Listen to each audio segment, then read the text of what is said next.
And we're back. 5:15 is the time. Hillsdale High School in San Mateo still closed today. This live picture of the front of the high school here. So if you've got kids that go to Hillsdale High, school is canceled again today. Police investigators still processing the high school as a crime scene. They were doing it all late last night. They'll come back this morning, do it some more. Plus, the school district needs some time to examine and repair some of the hallways there in the school to make sure that everything's safe for students to come back to. School will be closed until tomorrow, and we understand class will be back in session tomorrow. If that changes, we'll let you know. Meanwhile, counselors, psychologists, and teachers will be available at the adult school beginning at 8 o'clock this morning. More on this throughout the day, but we do have video of the suspect in the case. Alex Ushok, you see him there in custody. He was arrested, and investigators also searched his home. You can see the crime tape up around his home there where he lived with his mother and sister. Many of his neighbors actually were shocked to learn that he was the main suspect in this case. They describe him as being a quiet guy that always kept to himself. Also new for you this morning, President Barack Obama is taking a break from his vacation today to offer Federal Reserve Chairman Ben Bernanke another 4-year stint at running the central bank.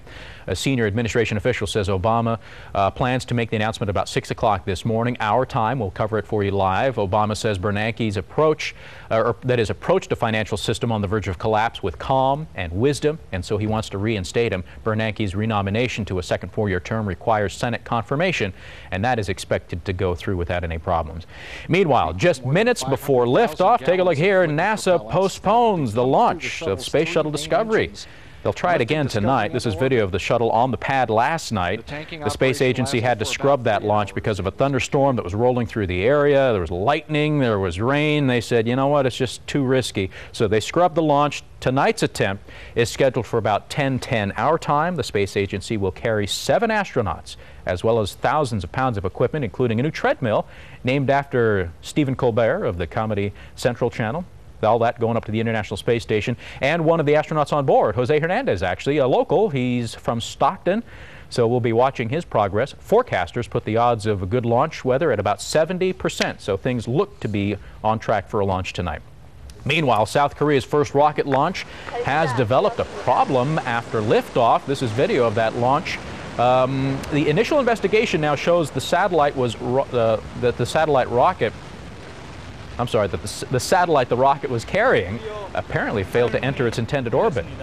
So they're not quite sure if it's going to stay up there properly. South Korea and Russian scientists are looking into the problem right now. It's not immediately clear whether it jeopardizes the success of the launch. It is South Korea's first launch of a rocket from its own territory, so a lot of anxious eyes were watching, hoping it was going to go well. At this point, it looks like there are some problems. We'll keep an eye on it. 5:18 the time. Let's get an update on our weather forecast. Drew Harmon standing by with a look on this Tuesday morning. What do you see, Drew? Well, James, we're seeing nice and mild conditions once again for the Bay Area. Temperatures warm forecast as we head towards Friday. Right now it's 5:20 on the KRON 4 Morning News. Let's get a check on traffic with George. As we head out to check the ride on Interstate 580 on the westward commute now, Bay Bridge Toll Plaza, still no backup, no delay. All right, George, thank you much. Hey, speaking of the Bay Bridge Toll Plaza, let's go outside and give you an actual shot of the Bay Bridge span as it approaches Yerba Buena Island. We've got that picture here. KRON 4's Yolia Seves giving us a look at that, and we can tell you that we're only, 9 days away from a complete closure of the Bay Bridge. Labor Day holiday weekend quickly approaching. We're going to have more on the story coming up in just a second, so stay with us. And we're back. 5:25 is the time. Countdown to shutdown here. The Bay Bridge shutdown just 9 days away. 16 huge hydraulic jacks are going to lift and move the old section of the bridge out of the way, and then those same jacks will slide the new section into place. Now, the whole process is expected to take about 4 days. But if those jacks don't work the way they're supposed to, the bridge could be shut down a whole lot longer. KRON 4 Transportation reporter Mark Jones has more now on the bridge and the tests that they did. The 16 massive hydraulic jacks have been installed. Miles of high-pressure lines have been run to those jacks and are now hooked up. So far, they work. If they fail during Labor Day weekend, the whole project would be jeopardized, and the bridge couldn't reopen Tuesday morning, September 6th. That's not expected, but that's why these tests are so important. So they'll keep tweaking with these all week long, and then our final test for them to ensure that the system works is on August 31st. There are 2 other things for engineers to worry about. That's 2 sections of the bridge that could collapse and fall to the earth during the project. The section that's going to be moved was never designed to be moved, and when it is moved, it could fall apart. That's right. That's right. So that we've been addressing the one that we're going to move. We've been bolstering it at the pick points and making sure that that it stays as one piece when we move it out of the way. If that section did collapse, it would be embarrassing, but it wouldn't prevent the bridge from reopening Tuesday morning. The new, much stronger detour would take its place. But this section next to it is also a weak link. When the 300-foot section is removed, engineers know the shift in weight will sway this section too. If it collapsed, it would be a calamity. There's no replacement for it.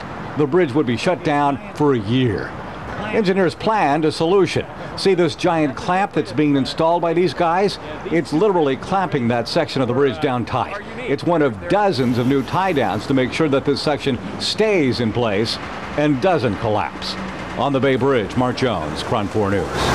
And again, don't forget, 9 days now until the Labor Day holiday weekend and the beginning of the Bay Bridge shutdown. Each and every day we'll bring you another story, so this stays at the forefront of your mind. We'll be right back.